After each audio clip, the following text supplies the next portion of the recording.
I caught my teacher selling my college recommendation letters to the highest bidder, so I sold hers to the school board instead. Mrs. Henderson was supposed to be my ticket to Yale, a P. English, 23 years of teaching, and a reputation for writing letters that got students into Ivy League schools. When she agreed to write my recommendation, I thought I'd won the lottery. That was before I discovered her side business. It started when I stayed late to discuss my essay. I was walking past her classroom when I heard her on the phone. Sarah's letter? That'll be 3,000. She's a strong candidate, 4.0 GPA, perfect SAT scores. The letter practically writes itself. I froze. Sarah was my best friend. Her parents had been bragging about Mrs. Henderson's glowing recommendation for weeks. The Chen boy? His parents already paid 5,000 for Harvard and Princeton letters. Premium package. My stomach dropped. David Chen's family owned the biggest restaurant chain in town. They could afford premium anything. I pressed closer to the door. What about the Williams girl? The voice on the phone asked. That one's tricky. She can't afford much, but she's got real potential. I'll write something decent for 500. Enough to get her into a state school. That was me. The Williams girl who couldn't afford much. For 2 weeks, I gathered evidence.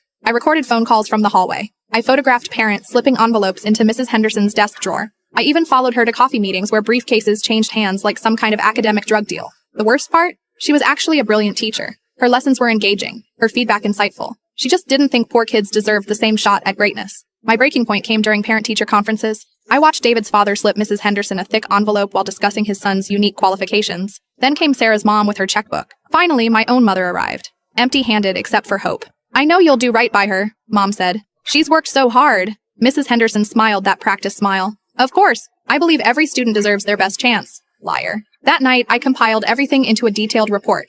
Call recordings, photos of money exchanges, a spreadsheet tracking which students got premium letters versus budget versions. I cross-referenced acceptance rates with family income levels. The pattern was damning. Instead of confronting Mrs. Henderson, I sent the whole package to the school board with a simple note. I thought you should know how your teacher of the year really operates. The investigation took 3 weeks. Mrs. Henderson was called in on a Tuesday morning and escorted out by security that afternoon. Her computer was seized, her files confiscated. The local news picked up the story by Thursday. Beloved teacher caught in college admissions bribery scheme. But here's the twist. I wasn't done. See, Mrs. Henderson had been applying for a principal position at the district's flagship high school. Her recommendation letters from colleagues, parents, and former students painted her as an educational saint. Letters that would land her a $120,000 a year job with full benefits. I sent the school board her entire application packet, along with my evidence, with one addition, a letter of my own. Mrs. Henderson taught me that excellence should be accessible to everyone, regardless of economic status. She demonstrated this principle by ensuring her own downfall cost exactly what mine would have.